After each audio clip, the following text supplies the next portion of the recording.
आप सभी का स्वागत करती हूँ। रुनक झुनुक आवे ननदे, झरखवा खोली बोलेली हो। रुनक झुनुक आवे ननदे, झरखवा खोली बोलेली हो। भौजी तोहरे रसोइया एक रोटिया त भूखिया नेवारित हो। भौजी तोहरे रसोइया एक रोटिया त भूखिया नेवारित हो।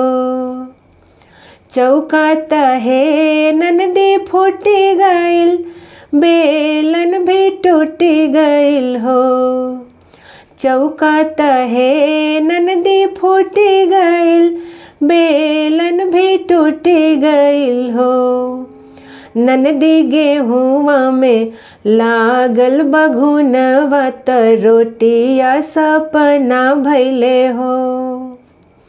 रुनक झुनुक आवे ननदी, खिड़किया खोली बोलेली हो।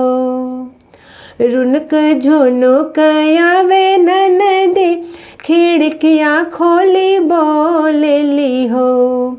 भौजी तोहरे घड़िलवा बूंद पनिया त पनिया पियती हो।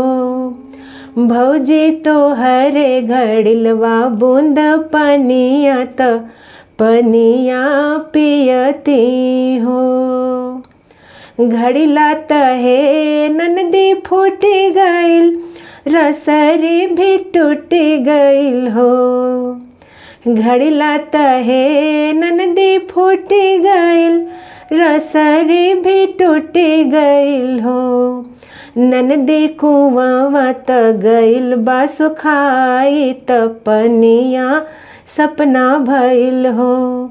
ननदी कुआवा त गइल बा सुखाई त पनिया सपना भइल हो।